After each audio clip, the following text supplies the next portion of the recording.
All right, guys, welcome back to Surviving Hollywood. I'm Johnny Ray Diaz. I am Aaron Arnold. My name's Austin Arnold. And we just sat down and had a conversation with what the media would consider the Oprah of our generation. She's been called that before in the press. That's right. That's a pretty bold statement, I would say, right? I mean, that's huge. Yeah? That's a huge honor, but tell them why. All right. So we sat down with Angie Nwandu, who is the creator of The Shade Room. I'm sure you guys are familiar with it on Instagram. I follow them. 24 million followers, kind of a lot. She talks to us about how she essentially started The Shade Room, how it came to be.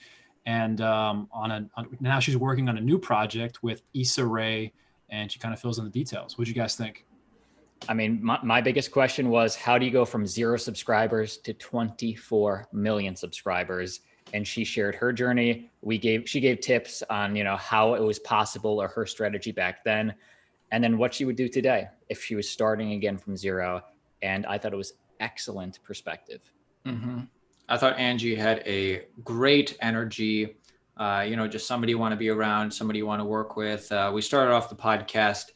I asked her to do a slam poetry, if she could remember any from her childhood, because I've read she used to do them as a kid when she was growing up in a foster environment. And she did remember one. That was awesome. And then she told us all about the Shade Room and, going from a point in her life where, she really didn't have that much going forward to then just exploding and, 24 million subscribers, and, also going through Sundance, and then now working on Juju with Issa Rae, which is still in pre-production. So there's not even a date yet, but I don't know. I just loved her energy. I thought this was a great conversation. I think everybody in our audience is going to love this. And when Juju comes out, I certainly am going to be seeing it.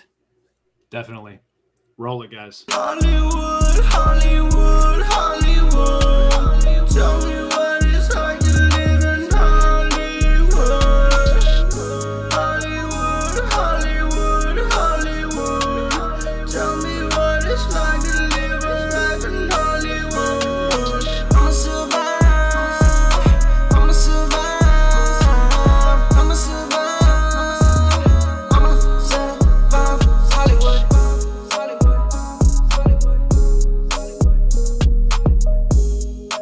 Before we get into the big stuff, I was looking at, part of your history, and I read that you grew up in foster homes in Los Angeles, and you used to do slam poetry for different causes and everything. And that makes sense since you're, a content creator and a writer today. But I was wondering if you remembered any of those old slam poetry rhymes you used to do. Maybe you could share one with us. Oh, you want me to share one? I think I remember one. Oh, okay. It's called Behind Bulletproof Glass. I don't know how much of it I remember, but I remember the first part. So, yeah. Or I remember another one called Battlefield about my mom and my dad. So, I don't know. Which one would you guys like me to? Your favorite one of those two. The one that speaks to you the most. You want me to just start going right now? Sure, if you want, if you're filling up for it. If you're game. Okay. I was born in the midst of a battle. My mommy was a queen and my dad lived in her shadow. Breadwinner and the strongest of her kind. He was blinded by her. He couldn't do it. Okay, I forgot. Okay, let me do the other one really quickly because I forgot that one. Okay, I'll do this one. I've been longing to talk to my daddy. But what he might have become frightens me. And I can't stand to see him in some dingy ass correction facility, making eye contact through thick glass and having that be our last memory. Take me back to the old days filled with piggyback rides, bear hugs, and butterfly kisses. I've been trying to hate him, but I'm filled with forgiveness. All I want to remember are the good days when he would coach me in tennis. See, I want to remember the dad that bought my mom flowers and candy for no occasion, the dad that taught us to take full advantage of education. He would sit me down at a table and give me extra hard books to read aloud, and while I was reading, he would feed me constructive criticism. I couldn't even glance at a television. I write for him. I write for the man I last saw in 96, not this man that has caused my life to be worse than hell, barricaded in a 6x9 cell. I speak of the man that used to preach at Sunday Mass, but he has changed. And I'm not saying, okay, I'll leave it there because that's all. That was so 13. good though.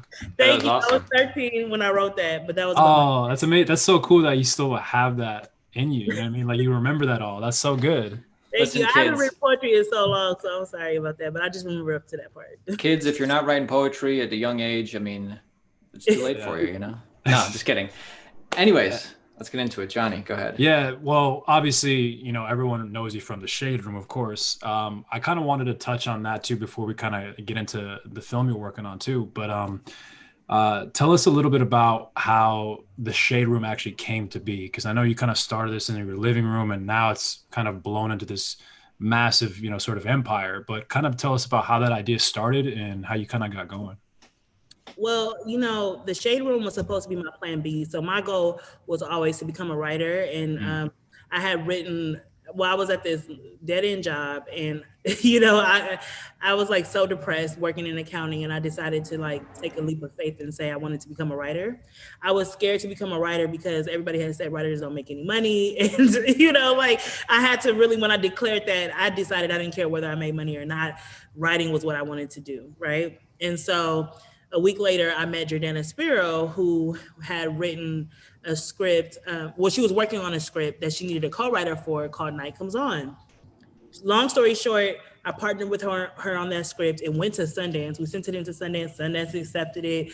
Then here I am going to the Screenwriters Lab, and I lose my job because he gave me an ultimatum. He's like, okay, I was going to the Screenwriters Lab in Park City in the middle of tax season. So he was like, you're out of here, right? You got to choose this or that. And of course I chose my dream. Yeah. But then, okay, fast forward to March 2014, I'm unemployed. I've applied for like Pinkberry and all these jobs, you know, and I'm living off of a grant, which was only $2,500. I think it was only $5,000. The grant was only $5,000. So, you know, that goes away quick. Right. And I'm living off this grant and I'm looking for a plan B. And my plan B was the Shade Room. Literally, it was supposed to be like a side hustle that the biggest I saw it getting. My vision at the time was like, oh, I'm going to have this site that has like 100,000 people one day that follow it, and you know, and it's gonna be my little hustle that I do on the side while I screenwrite. Well, God laughs at your plans because literally a weekend I had 10,000 followers, right? Wow. Because I didn't do it on the website because I didn't know how to build a website, so I started on Instagram, which ended up disrupting media in a sense because nobody had directly published to Instagram before. Because it didn't make any sense. Why would you, you know? But I did it on accident because I just didn't have the technological skills nor the budget to create a website. And it was something new and hot at the time, and people weren't used to getting their news that way. And so it started to go viral, and 10,000 after the first week. In 6 months, we were at 500,000, and it just went from there. It went from there, yeah. It's kind of crazy because like now I feel like, you know, back, you know, here in 2021, I feel like a lot of us now get our news on Instagram. So you guys are almost at the forefront of that whole process. Yes, it was right after BuzzFeed went to Facebook. You know what I mean? Was using Facebook as a big vehicle, and then we slid right in for celebrity news, and then, yeah, it was like the forefront of that for sure. Yeah, that's amazing. Did you have any idea it would ever get to this level? I mean, no, I thought it was gonna be at best a side hustle. That's it. I never thought it would ever get to this level. It surprised me for sure.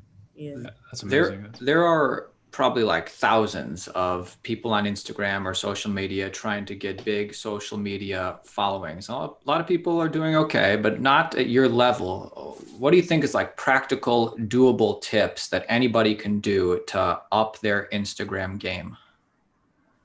So I think one of the things that the Shade Room does really well in order to get, you know, a lot of followers and just people interested is engagement, right? And so the way that we, you know, are able to be really like master engagement is by breaking down every single thing that goes right. You know what I mean? Like I'm the type of person, like my friends and family always talk about me because if I'm posting a video on like my personal social media, I'll watch it 30,000 times, right? I'll watch it over and over and over again. And they're like, well, how many times do you have to watch this video? I'm like, I have to see every single part of this video to see why anybody would want to watch it. And that's the thing that I do for our platform is that I literally study it. I break it down. How many people shared it? You know how you can see the shares and what they're saying? Yeah. I'll go to the shares and see what they're saying, why they shared it to their page. What did they connect? How did they connect with the content? What did they say in the comments? How many of you? I'll watch it over and over again to see why that piece of content worked. And I think that it's important to understand why your audience likes the things that they like and why don't they like the things that they don't like, you know? And so we have been able to, you know, from the time there was only 300 followers, I was able to literally lean in and pay so much attention to them that I knew why they liked things and why they didn't like things.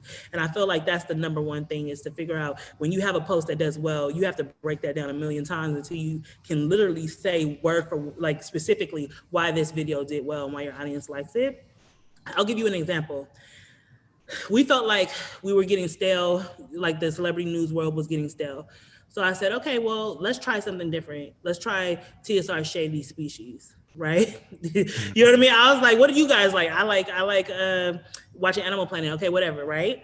We tried it, and our audience, we looked at it, and we figured out what they liked about it. What they liked were things that they didn't see every day in everyday life. They don't want to be able to see it on National Geographic. They don't want to, you know what I mean? They want to learn, so they want something outrageous, new, and then they like learning something. In the comments, they were saying, we like Shade Room Zoo. We like having a break from celebrity gossip. You know what I'm saying? Yeah. They liked it. And so we literally studied why they liked it. Okay, they like a break. They want some information.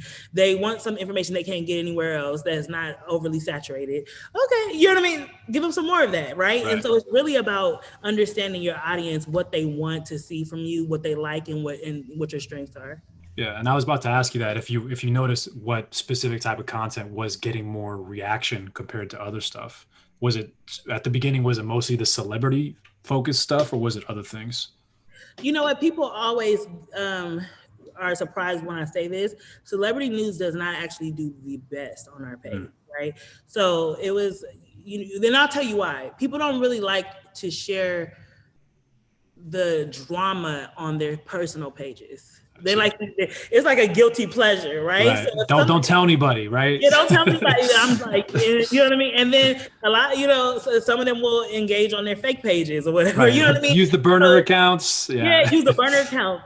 So it wasn't, so when we saw the celebrity news, we knew that it caused a lot of people to come to our page and it did cause a lot of engagement, but it wasn't the thing that was marketing the Shade Room the most. Like they weren't sharing that, as much as they would share morning inspirations.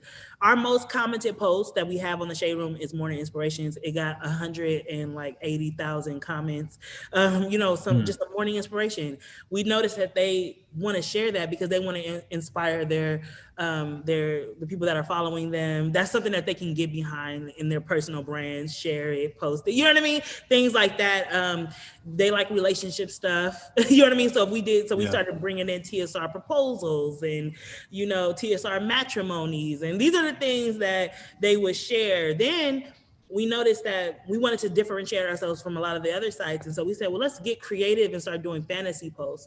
Our idea of fantasy posts are like, it's where we kind of like fantasize like this alternate reality, right? So we'll say, what do your favorite zaddies look like if they had salt and pepper beards and salt and pepper, hair, they were older or whatever. Or what would Obama look like with tattoos or something like that?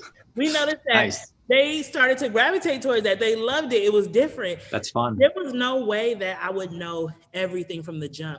You just try things, and and what we're good at is we try. There's stuff that we've done that just tanks and they didn't like it. You just try things, and when you try things and it does well, you study it so much to figure out why it did well, because you can replicate it and then you can teach it and train other people to do it the same way. So that's kind of how we did it. Go ahead. For the Shade Room's success, how much do you attribute it to right place, right time? You're seizing an opportunity because not many people are doing news on Instagram, versus just your tenacious work ethic. And is it possible for somebody to do what you're doing and reach your level today, or it's not possible anymore? They have to find a different niche. I would say 50-50.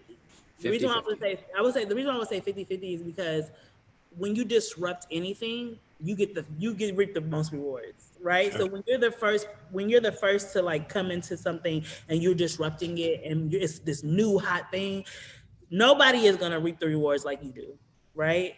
Now, the other 50 is maintaining that and being able to grow and flourish as a business. So yes, you get the opportunity to disrupt, but how are you managing that? How are you keeping that momentum? How are you growing and flourishing as a company? I would say 50-50 because the reason why I say this is because if you wanted to do what we're doing now after all these sites have done, like you said, everybody gets their news from social media. It's a ton of media companies on Instagram. Would you get the same initial thing we got? Maybe not, but there's also something that you can do. There's always the ability to disrupt something. You can disrupt something now. You can disrupt what we're doing now. You know what I mean? And so I would say that's number one is disruption is always, you'll reap the first fruits of that. The second thing is, how unique are you? What is it that you're giving to the audience? Because if you're going into a market that's overly saturated, what are you bringing to the table that's new and fresh? That also will help. You know what I mean? It doesn't mean you have to disrupt an entire industry, but you just got to serve an audience that isn't being served, right? Mm-hmm. And so when it came to us, we were serving the Black audience like very, I mean, here's the thing, like we haven't changed, like our audience, we still serve the Black audience, but our audience is so diverse now, you know what I mean? And so we've stuck to that, serving them news 24/7, you know what I mean? Which, you know, they weren't getting at first. There was no 24/7 platform that they would be getting news from. I mean, we're not 24/7 anymore, but basically almost from 11 p.m. Pacific to I think 3-4 a.m. in the morning. We start back on 3 or 4 a.m. in the morning, but it's like we were serving our audience what they wanted constantly, and we were learning them and being real specific with them. And so I would say it was 50-50 for sure. Nice. And I mean, congratulations on the success, of course, obviously. Now where you guys are at now, where do you see the future of the Shade Room going? Well, so the future of the Shade Room really is, number one, you know, companies that I look at, right? Because if I ask you, how long do you think CNN is going to be around? And you're going to be like, forever, right? Like, I mean, in your mind, wouldn't you think they'll be around forever? Yeah. Not me, but I'm special. You said what? I said, I don't think they're going to be around forever. I think they're dying, but I feel like that is a counter narrative. Oh yeah, but I'm saying like Fox News or these companies. Huge company, news companies. Yeah. You don't really ask or think, when are they going to go out of style? Right. I think that it's because they provide information for people that people need on a daily basis. And so where we're headed is that we want to kind of morph the Shade Room into a place where we're really providing hardcore information that people need. You know, we've been going into the courtrooms. We've been getting more coverage about things that are happening in politics and stuff like that to basically position ourselves as a platform for information as well, which we found has made us, like when I go talk to kids, they're like, oh, the Shade Room is my news source. You know what I mean? Like that's very valuable. Also, we're going into programming. So we did 3 shows for Facebook. We have a dating show coming out. We have a show on Oxygen that's coming out. I have a movie that I'm working on with Universal. And so it's, you know, we're getting into programming, and then we're also going further into news. And that's what, you know, I'm focusing on. My last question on Shade Room before we get to the movie is, now that you're like over the past 2 years, now that you're blowing up, now that you're becoming like the mainstream that like kids today are going to rather than what other people think of as the mainstream, do you feel like you need to like just, you know, you want access to these celebrities, so you feel like you need to be nicer to them and not throw as much shade? Or you know what, to be real with you, when we first started, we were extremely salacious, and we have gotten nicer in a sense, but at the same time, the celebrities don't really drive the Shade Room. It's the people. So the moment that the people don't trust us anymore and they don't trust our news and they think we're doing payola or whatever, right? The moment it gets to that, we lose our audience and we no longer have a platform. So I think that my goal is to please the audience. And I say, like, there's been a lot of celebrities that do want to be friends and stuff like that now. And I'm like, actually, it works better with the less celebrity friends I have, honestly. Because once you start being friends with them, now it's like, oh, don't post anything on me. Then they try to control the platform, take that down, do this, and it's like, oh no, I'd rather y'all not even be my friend. Yeah. Like I like life like this a lot better. So woman of the people, I like that. Yeah. And you obviously kind of talked about it. Your initial goal was to be a writer. So you're now working on this movie called Juju with Issa Rae. First of all, for the audience, if you can, tell us what the movie's about. Kind of go into that a little bit. Yeah, so the movie's based in New Orleans, and it's about a group of high school kids who have had, a hard time going through high school. One is a former foster youth who's in a group home.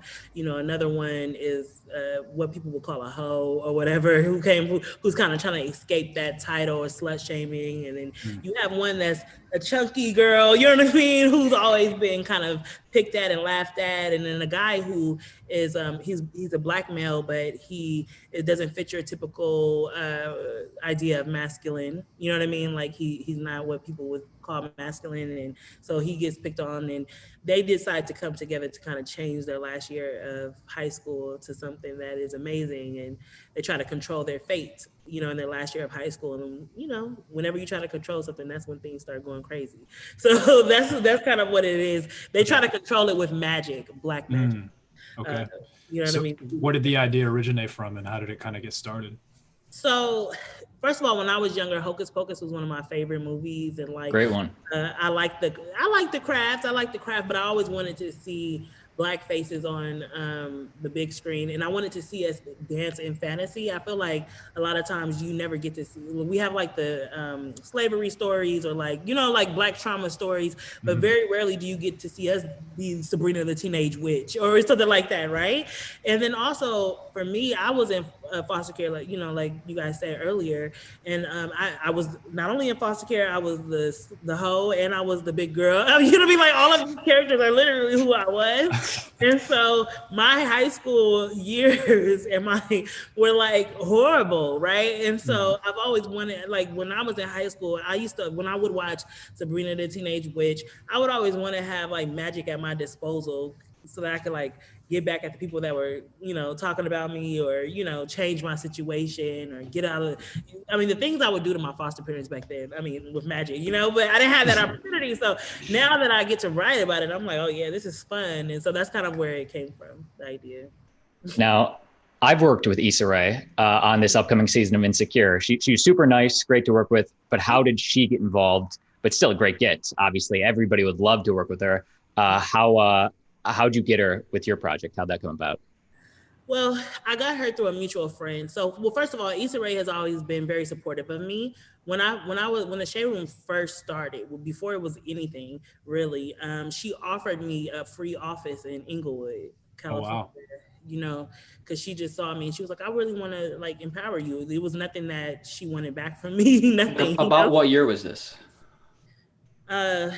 This was when I was living in Inglewood, so I had to be 2015, I would say. The Shade Room started in 2014, so I would say it was 2015. This was when she had done Awkward Black Girl. I think this was before Insecure.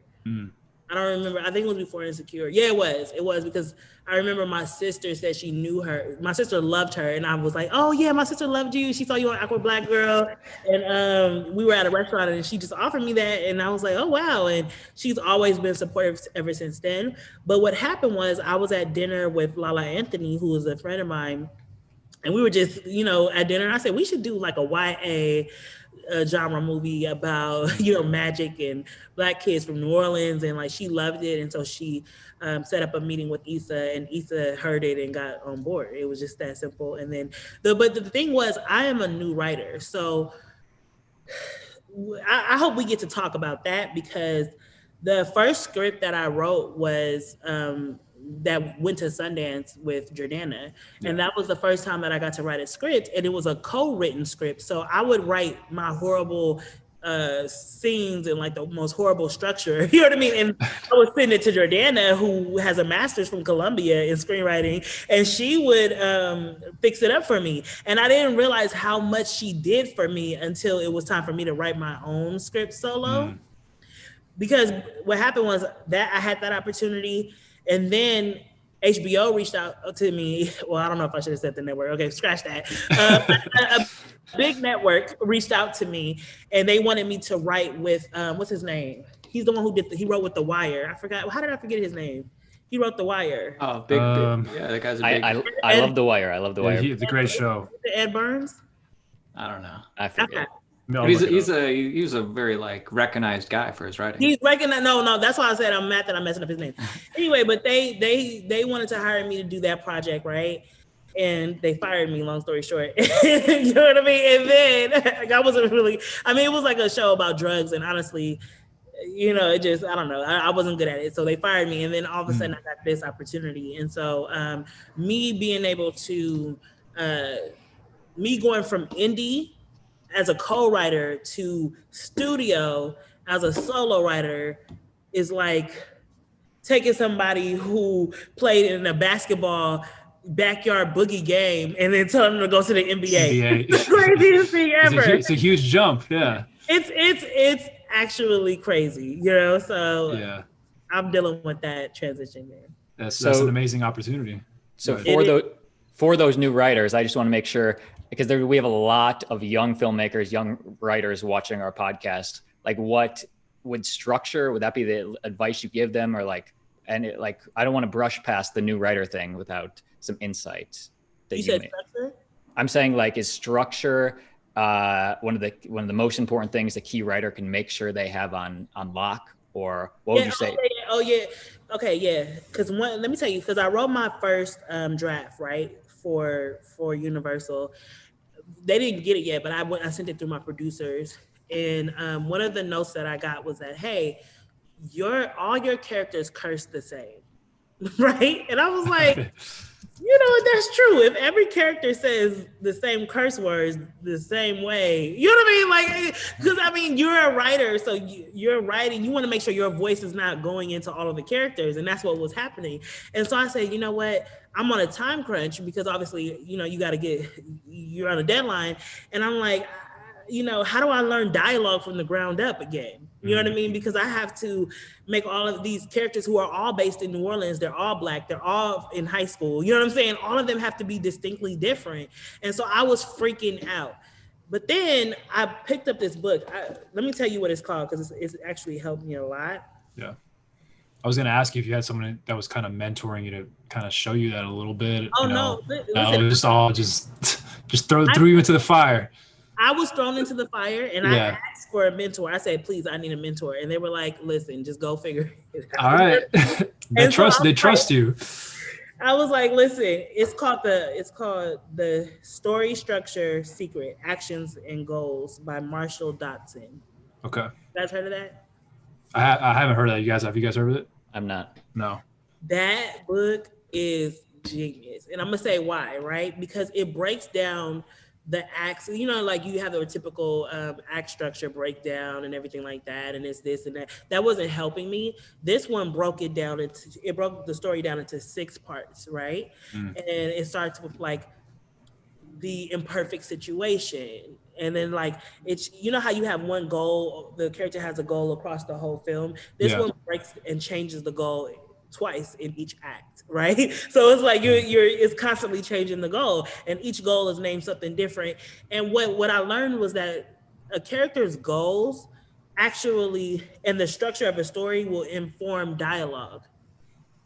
You know what I'm saying? So it helped me having each character. It's like if there's a bank and one character is trying to rob the bank and the other character is trying to stop the robber from robbing the bank, the way that they respond, what they say in the dialogue is going to be distinctly different, because they have different goals. Right. And so once I applied that to my script, it helped me tremendously in how they sound different, because this person is wanting this person might be a little bit more aggressive, this person might be a little passive, you know what I mean, whatever, this person might say this, and it really helped me. So I would say the structure of your story is the most important part, you know, having that structure, identifying your character's goals, what your character wants in every scene, identifying why each scene is there and how it you know, is getting your character to their goal. Because, you know, before I used to think, well, why is this scene here and how does it help the story? No, why is this scene here, and how does it help your character's actions and getting to their goal? I see.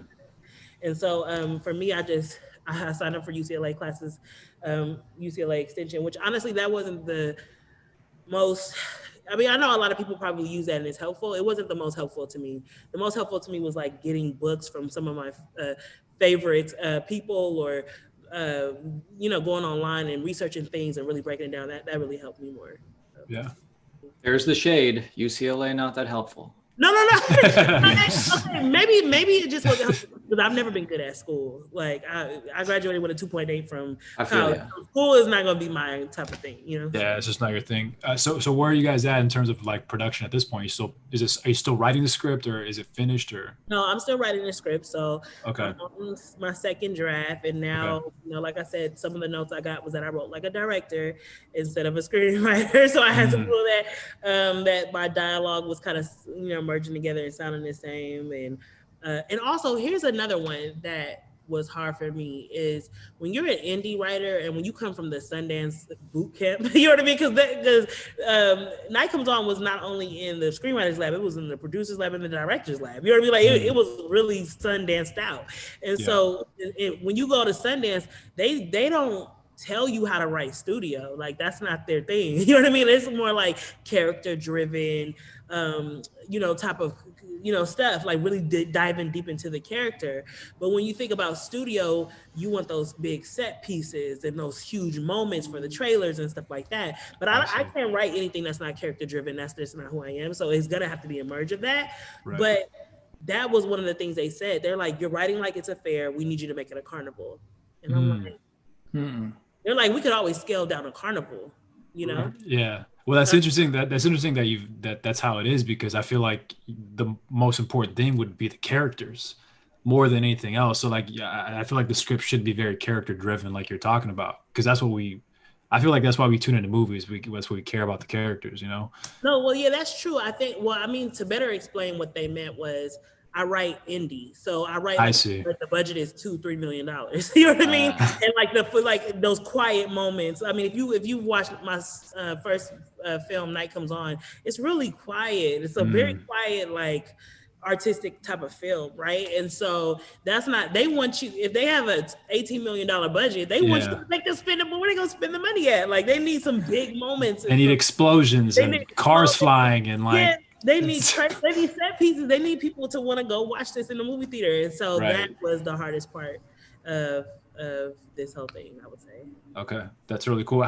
So just out of curiosity, you getting back notes, are they mostly notes coming from the studio, or is it, the director attached, or is it kind of like a combination? Mostly from the directors and the producers. Okay. Yeah, I was just kind of wondering if it changes with the studio and stuff like that. How involved are they? You know what I mean? Or they kind of give you guys free reign to just do whatever you want?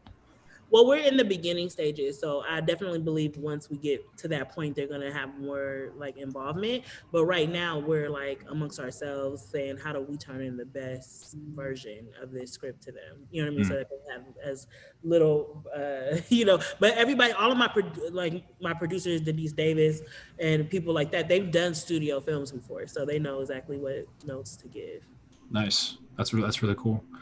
And go ahead, awesome. I was in our final 5-6 minutes. I would love to know what influences do you really like now? And I'm not talking about the greats that everybody knows. I'm talking about the up and comers. Is there any writers or actors or comedians or anything that you like? Oh my God, that's too hard. I would have to really sit down because you said that up and coming. Oh my God, I would have to really. Like, who do you listen to or watch? Or even hot right now. She's always working, guys. Come on. No, I would need to like put a list together because it's too many. I don't even know where to start. But I will say, I mean, for the movies that, if I could say my favorites or whatever. Please. I want to hear them. I'm really inspired by Beasts of Southern Wild will always be, one of my favorites because again, it merged that Black talent with fantasy in a way that, even though it did cover some trauma, I loved being immersed in that film because of how how much fantasy was in there, and and I feel like it was really character driven, and the dialogue was so on point, and it was so authentic. I love really authentic dialogue. Moonlight, a lot of it was one That's a that great movie. Yeah. and obviously I love the old school ones like Love and Basketball, Menace to Society. You know what I mean? Those Like quality movies. I like quality, authentic dialogue, quality characters, and everything like that. But I do have some other ones. Put you on the spot. Put me on the spot, but I have other ones. Is there anything specifically that you would like the audience to know about this film right now that you're working on, or what can they be in store for? Well, you know what? That's hard to say now, only because it's such. It's in the infant stages. So who knows what this will turn into. But one thing that I'm dedicated to is authenticity. I really want to dive into what it really, something that we all can connect to, which is really like self-love, right? It's really hard to just accept yourself, especially when you are, in a world that is so materialistic and, superficial in a sense, right? Like, in certain ways, it's hard to kind of love yourself for who you are and love what you bring to the table and show up proud in that way. And so I definitely want to tap into that in everybody, you know what I mean? Because I believe we all feel it in some way, or, and also how to harness your own magic that's inside of you. You know what I mean? I feel like that is something that I definitely want people to understand, is like, we all have magic, and how do we find that magic? How do we believe in that magic? We don't have to go to the witch doctor, or whatever to get it.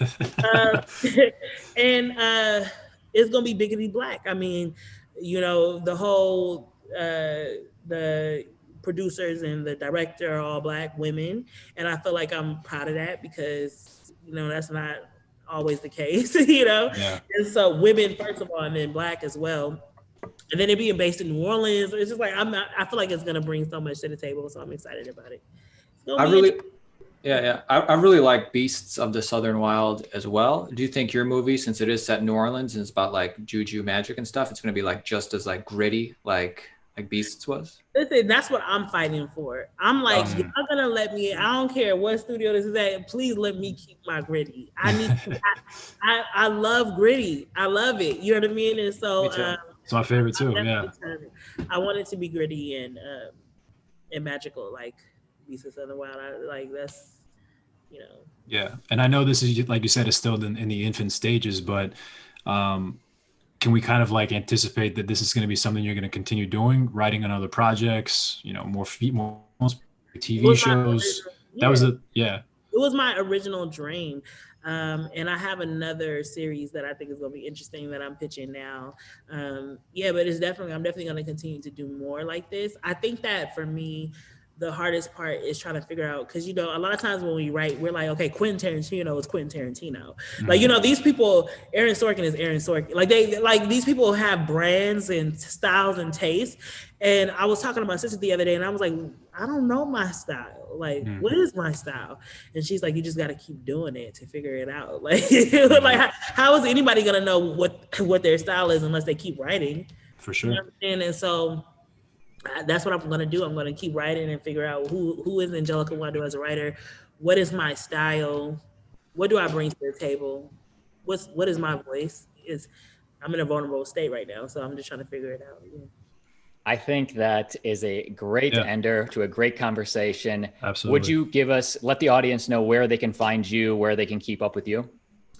Well, the Shade Room is one place, but also my personal IG is No IG Angelica. That's my name because for years I literally just got an IG. So when everybody would tag me on Instagram, they would tag a fake page that said No IG Angelica. So I just ended up opening my Instagram with that page. All right. You can also email me at Angie@theshaderoom.com. Okay. Can they follow the movie anywhere? Is that any social media set for the movie yet? Or not yet? Oh, no. Yeah. Got it. Perfect. Awesome. Well, all links will be down below in the video description. Great episode, guys. Thanks for coming on today, Angie. Thank you so much, Angie. Appreciate it. Thank you, guys.